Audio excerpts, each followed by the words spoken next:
Let's talk about the importance of knowing what you want in life. And I'll just jump in with a little personal story here.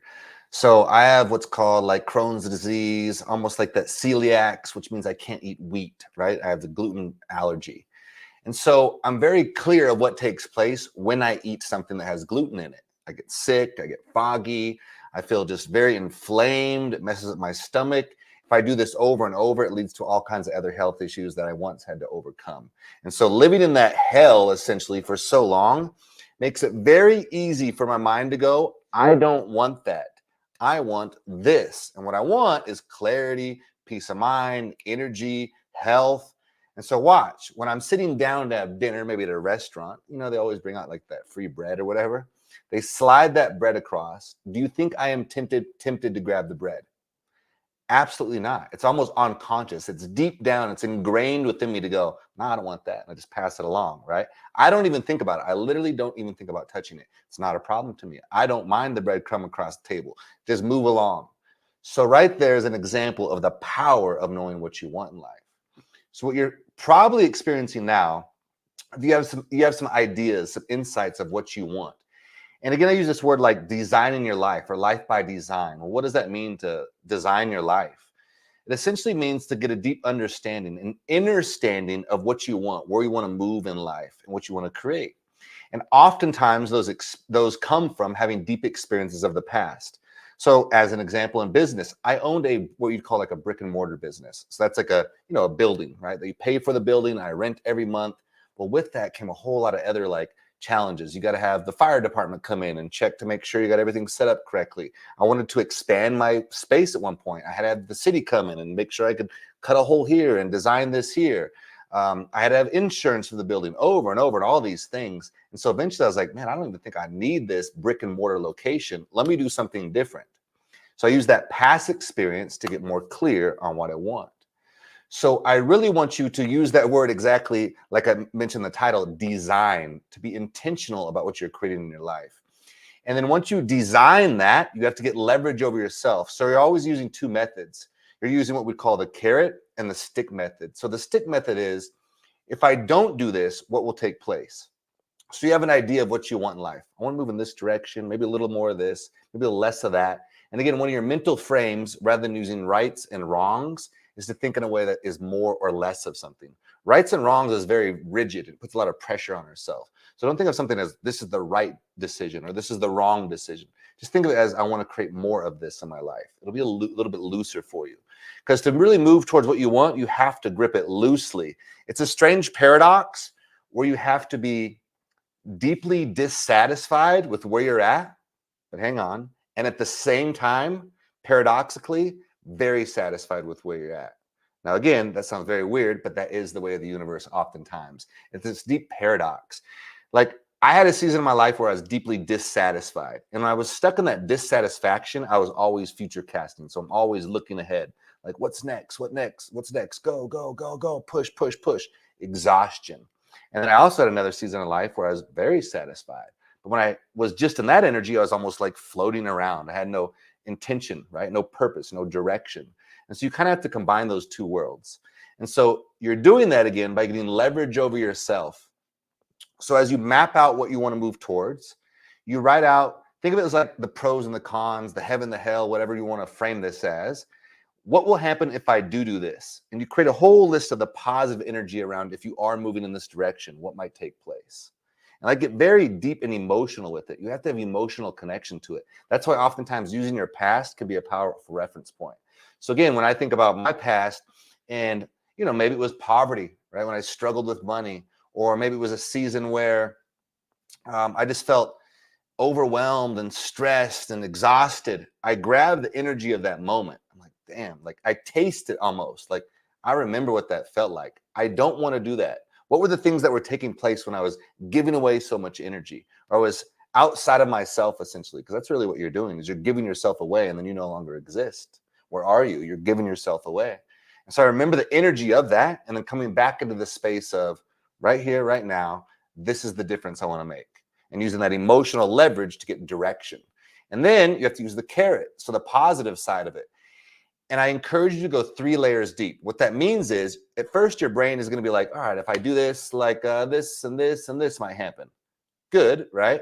But go a layer deeper. So feed off of what you just wrote there. So then you go a whole nother layer deeper. Well, if I do this and this and this takes place, what else might happen? And so you get deeper and more emotional. And if I do that, what else might happen? And so ideally, you're doing this on both sides of the coin. That's going to be that emotional leverage. And then you're really moving towards what you want. Now, oftentimes what's stopping you from moving towards what you want is confidence. So here's the battle, right? It's in the mind. This is where the battle's essentially, and I don't get to use the word fought because I don't want you to think of your mind as in this conflict. But really what it is you're creating awareness around this energy, these emotions, these thoughts.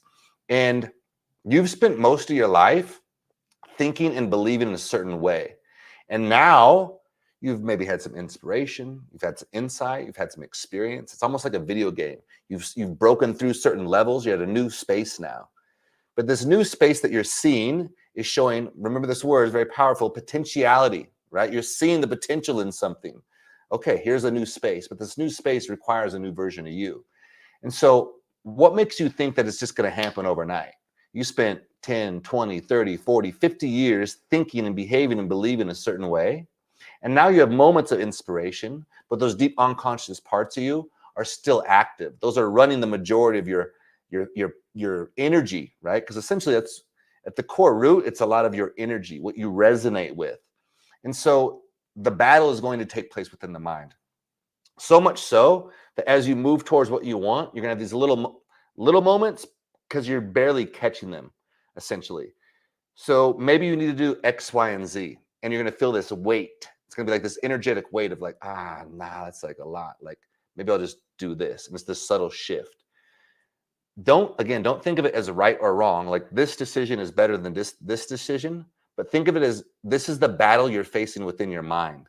This thing just needs to be done. So oftentimes what that looks like is I'll spend time doing stuff that maybe doesn't necessarily feel like it's moving the ball down the field. If you get what I mean by that metaphor, like it's not moving towards where I want to go, although I kind of feel like it is. But most importantly, what it's doing is it's me overcoming a part of myself that wants to stay lazy, that wants to play small, that doesn't want to put myself out there, whatever it is. So I identify that moment. I'm like, damn, like this is the thing. Think of it like this. I remember my son, my oldest son, he did his first wrestling tournament. Okay, his first wrestling tournament, had no idea what a wrestling tournament was. Didn't know what they felt like, what they looked like. If you haven't experienced one, they are loud, they're obnoxious. It's a room full of parents and kids, and the parents are yelling at the kids, the coaches are yelling at the kids. It's like this like arena of chaos. And so my son had just kind of signed up for the wrestling team at his school, had never done club wrestling or anything like that. And he goes into his first tournament not having any idea what to do. In fact, I show up at the wrestling tournament, he doesn't even have wrestling shoes with him. So he's going out there for his first match in socks. So I have to run, go get him shoes. That's a whole nother story. Come back. After his first match, he actually wins. And he's like shaking. His whole body's shaking. I'm like, whoa. I'm like, dude, you all right? Like, what's up? You hurt? And his response was, yes. And I said, where? And he said, everywhere. And so I knew right then he wasn't actually hurt, but the experience was so much. Think about this. It was like cracking him open, right? And so in that moment, I literally remember thinking, where are those moments for me? Where are those moments for you? Because in that moment, he grew. Like he literally grew in that moment. He went into an entire new paradigm. And as I watched this tournament from the beginning to the end, it was a different person walking out of there than the person that walked in. So what I see a lot of people do is they look for the weekend warrior experience. Maybe they want to do drugs. They want to, go expand their mind some other way. They're looking for the hack, the short version. But when's the last time you put yourself out there in a way that you were like a child who just stepped into the arena of the unknown? And so really, when you're moving towards what you want, that's what the universe, what God is calling you towards. And that doesn't have to be necessarily maybe that big, but you're looking for those moments of expansion because those moments develop you, they craft you, they shape you. And that's the game. And so you might be looking at it outside in. What that means is you're looking at the destination. I want this thing. And then I will feel this way. That'll be so cool when I get there. Then I'll do these types of things. It ain't like that. It's inside out. Like, what do I have to do now? What parts of me are holding me back from thinking, behaving in a certain way, acting in a certain way? Like, it might just be that you're already in the process, but you feel kind of stuck. Like, man, why isn't this hitting? Why isn't this landing like I want it to land? Maybe that's the journey right now. How do I stay satisfied in this moment? What else do I need to like understand about myself? Do I need to connect with other people? Because like the reality is, in 1 year, your life can change massively. Like 1 year from now, you can be in a completely different arena of life.